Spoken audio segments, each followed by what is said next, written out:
First and foremost, I want to give up praise, honor, and glory to Yahweh, Bashim Yahweh, Bashim Kakwadash. Second, I want to give double honor to the apostles of GMS that rule well, our beloved teachers. And peace, blessings, salutations to the hopeful elect out there. And this is Shakwakara from GMS Virginia, coming back at you again. Pretty much going to go into this Matthew 7. This is the GNT. And it talks about judging, which, we all have pretty much been lied to about, deceived by the Christianity doctrine of not judging. Now, the Lord made laws, statutes, and commandments where, He made us. Matter of fact, let me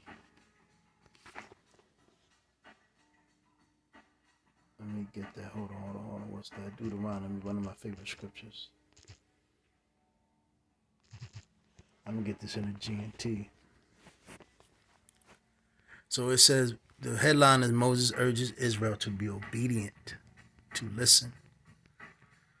And the Lord made Israel for His name's sake, and He really, it's going to happen, but we fell, we fallen, we lacked. Basically it said the gate. So I can't remember. Damn, the hedge or the gate seeker. Pretty much I'm saying how the Lord pretty much destroyed,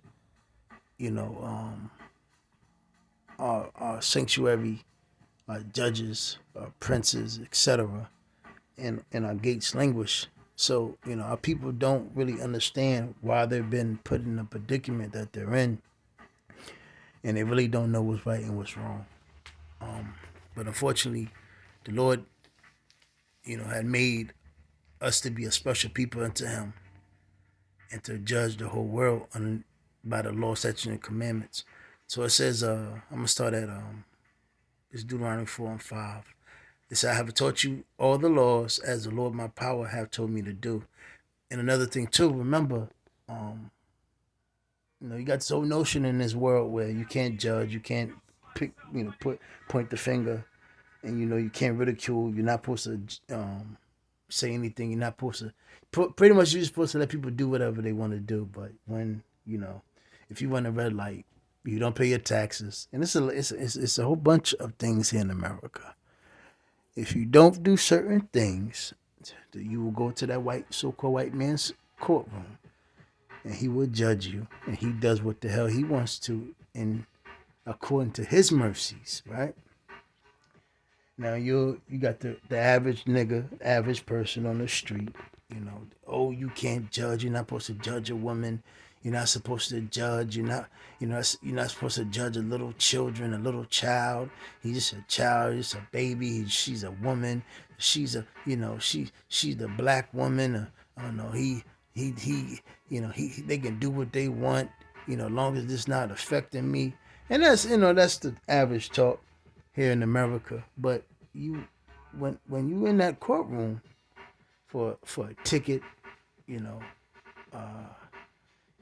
for a parking ticket, a speeding ticket, you're driving, you're getting a dispute, an altercation, etc. It's so many things, man. You get a summons in the mail, or it's just something that happens. Just fucking typical Babylonian shit that happens, right? And then, Esau summons you, or you get a court order, or you got to go to court. None of you, nobody sits there and say, hey, judge, who the fuck are you? Only God can judge me. You can't judge me, blase, whatever. So, it's been a how you say, I can't even think of the word, but basically a misinterpretation of this word judge, because, the courtrooms are constantly, cops are they getting brand new fucking cars every year. The courtrooms is constantly booming. The jails is constantly being packed more and more. So, this whole notion of that you can't judge, but, niggas is cops are beating Jacob. You know, Esau, these police are summoning you to court, giving you tickets. But none of you people are saying anything when you go and stand in front of that judge. You get a lawyer, etc., and just kicking out money. But it says, obey them in the land that you are about to invade and occupy. Obey them faithfully, and this will show the people of other nations how wise you are. When they hear all of these laws, they will say, what wisdom and understanding this great nation has. No other nation, no matter how great, has a power who is so near when they need him as the Lord our power is to us. He answers us whenever we call for help. No other nation, no matter how great, has laws so just as those that I have taught you today. So be on your guard. Make certain that you do not forget as long as you live what you have seen with your own eyes. And that's, Moses, telling our forefathers, about the law, statutes, commandments so they can judge wisely. Let me see if I can find judging. Let's see if I can look up, find if they're gonna give me a good definition. So judge, one who makes judgments such as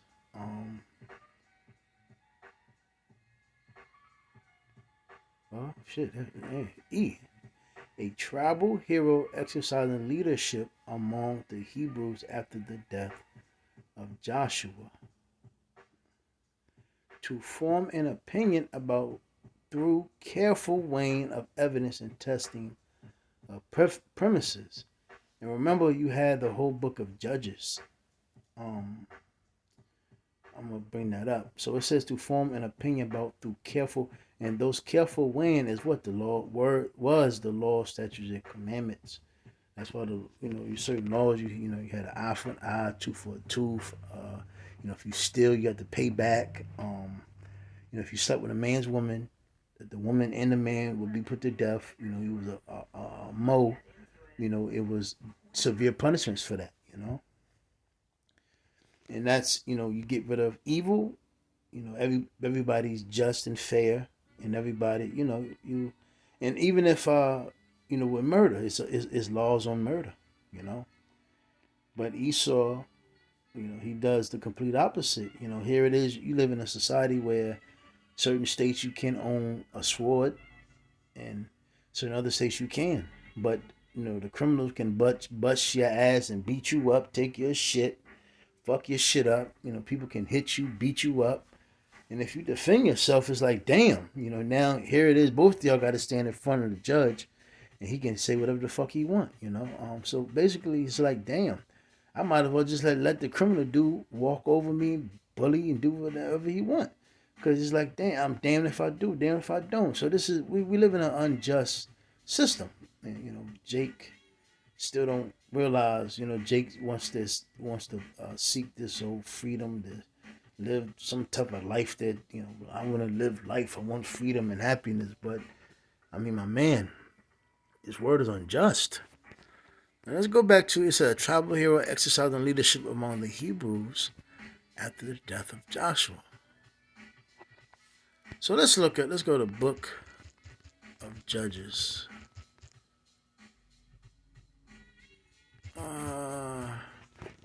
Let's see something. I wanna the judge. Let me see the Judges.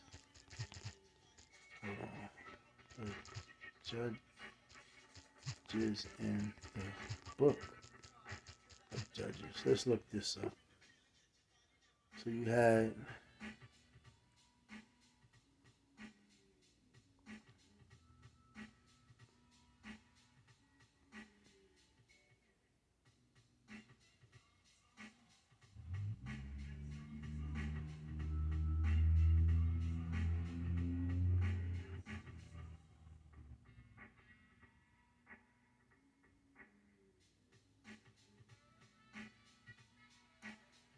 And this was the judges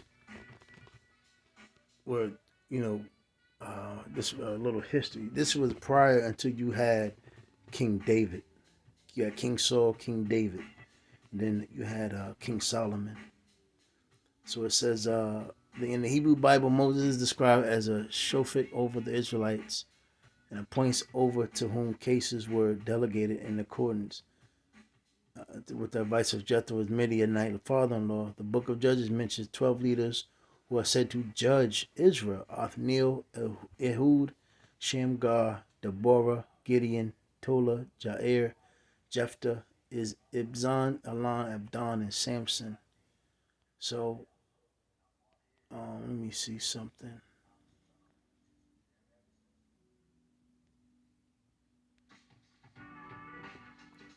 And there you go, you have it. You know, a little timeline. It said roll. Let me see.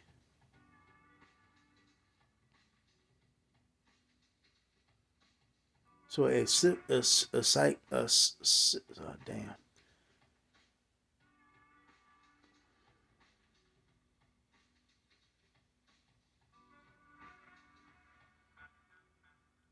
You know, a judge.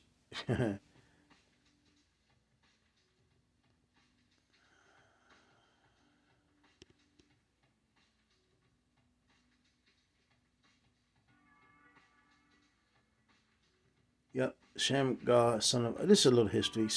Of son of Enoch is the name of one, possibly two individual named in the book of Judges. The name occurs twice. At the first mention, Shamgar identifies a man who repelled Philistine incursions into Israelite regions and slaughtered 600 of the invaders with an ox goad. So, you know, this is a little history of our judges. And of course, they got to show him looking like an Edomite. But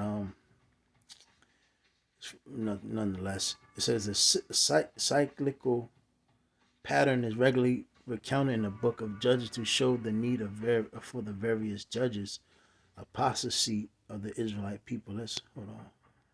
Let's look at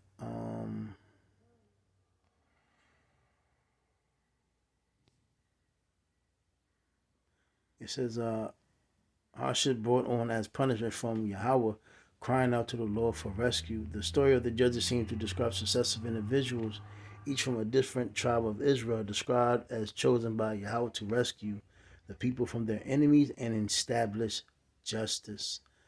It says, while judge is a literalistic translation of the Hebrew term shofet used. Let me see. Let's look up the word.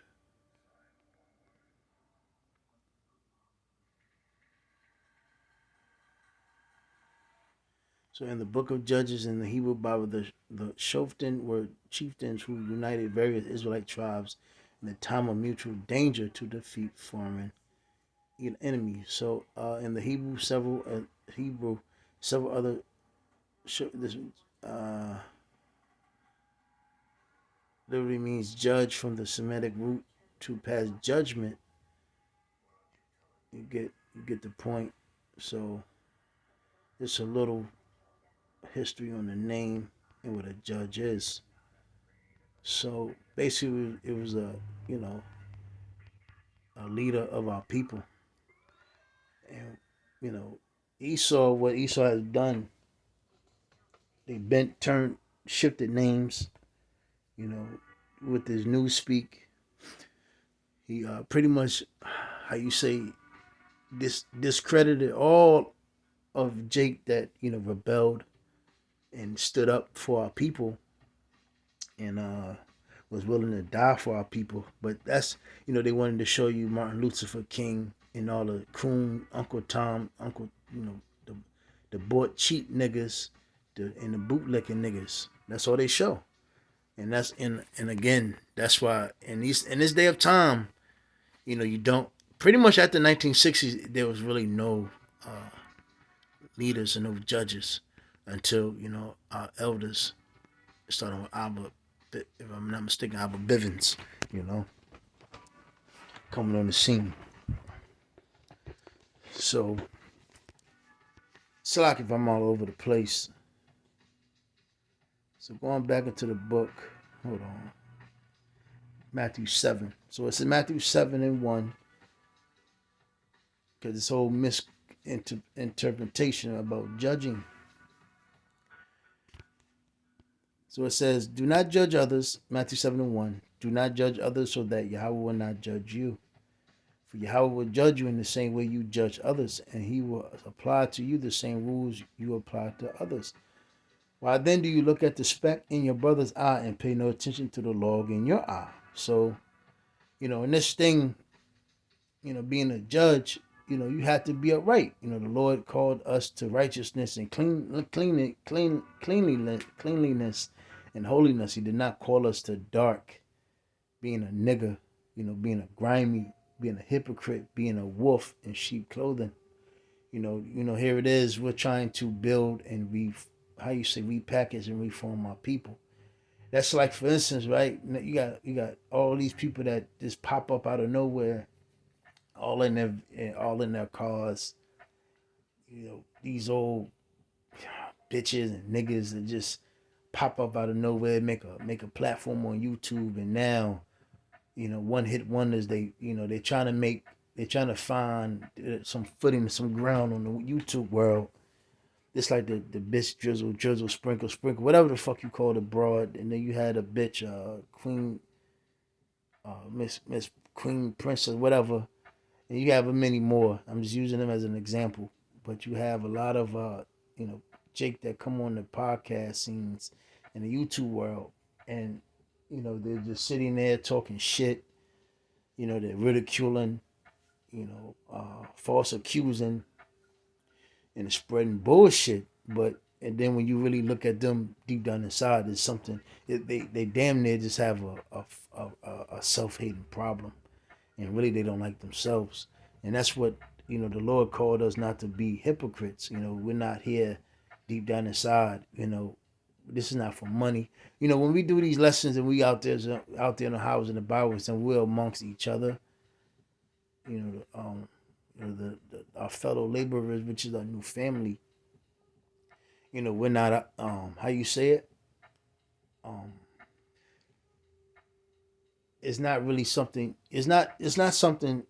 You're going to be able to bring on us. Because basically, what Esau is going to eventually have to end up doing is just demonizing us, and so he can put. And what he's going to really end up doing is putting forth innocent men, because deep down inside, there's no guile in us. Deep down inside, we're not doing this for filthy lucre. We're not doing this for no money. We're not doing this for our own purpose. We're not doing this for, to make ourselves look good, to, get women, to, get women's panties, to screw women. We're not doing this to hover some old nasty, broken, egotistical, how you say, some old nasty, broken ego of ours in men. And we want to be lords over other men, mainly our own people, to make us feel better because we got daddy issues or we just got personal problems. But that's not us. So, we how you say, when we come in this thing, when the Lord had woke us up to this truth, what we did was truly look at ourselves and try to refine ourselves. That's why the scripture always talks about mortifying thy members. So like it says, how dare you say to your brother, please let me take that speck out of your eye when you have a log in your own eye, you hypocrite. And that's why, these girls are, and these dudes are, they talk all this Big Daddy Kane shit. But then when you really be around them niggas just ain't right. And that's what a lot of these guys are coming, they're coming on the gram, not on fucking gram. They're coming on the YouTube world, and they talking all this shit. They impersonate one character, this whole character about themselves, this image. But then when you get around the nigga, the nigga's demented. You got all these women that's talking shit about men, but then when you get around these bitches, it's just like, no, whoa. You was talking this, you was talking that, you was talking this. When you're on camera, you got a bunch of words, but now, face to face, you're weird. You're not the same. Bitches wearing wigs, but they're talking this old confidence. Get out of here, man. And niggas talking all this fly shit, but deep down, you're little inside. So it says, "You hypocrite, first take the log out of your own eye, and then you will be able to see clearly to take the speck out of your brother's eye." So again, if you don't understand, if you haven't healed, and if you haven't really got your shit together as a man or a woman, even a woman, and here it is, you're trying to, uh, how you say, go out there or get on YouTube talking all this shit, and that's why the scripture talks about, men, looking, their fruits. Do they have any fruits? How do they carry themselves on and off the court? You know, do they have do people follow them? You know, you get what I'm saying. But this whole notion of that notion, matter of fact, this is a man's gate. Let me get that man's gate shows what he is.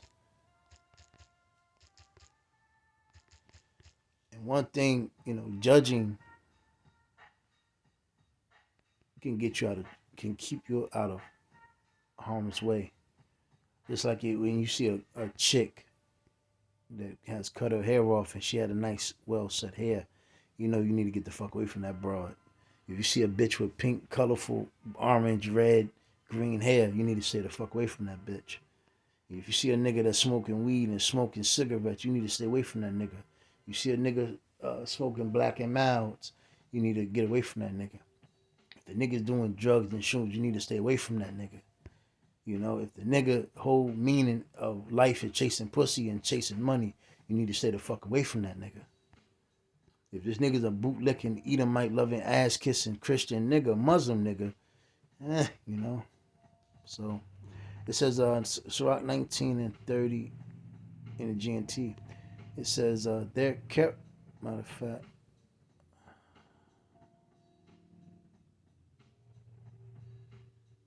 hey, I'm gonna go in the C and B. A person's clothing, their vigorous lauder, and the way they walk will proclaim things about them. Their character shows in the way they dress, the way they laugh, and the way they walk. See that? Let me get 31. Let's see what 31 says. They don't have a 31.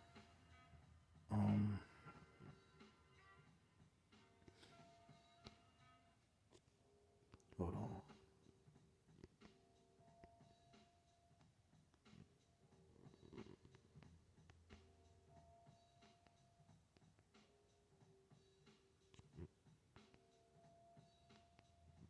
Salaki.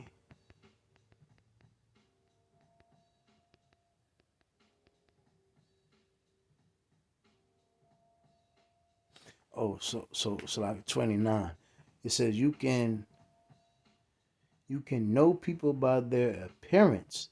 The first time you look at them, you can tell if they have good sense. You see that?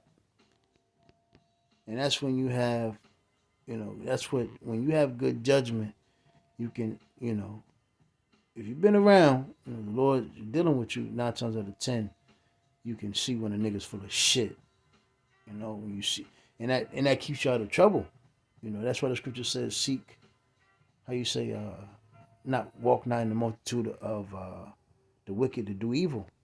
And when a nigga, man, we all have been around niggas, man. We ought to know what a nigga is and what a Keisha is. And what a Hector and Hernandez or Rodriguez, we ought to know Hector, we ought to know, Maria Marisol, we ought to know certain things and how to, keep ourselves out of trouble, how to keep ourselves out of harm's way, and how to walk. But I'm gonna go ahead and end it. Lord's will, you edified. A Shalom.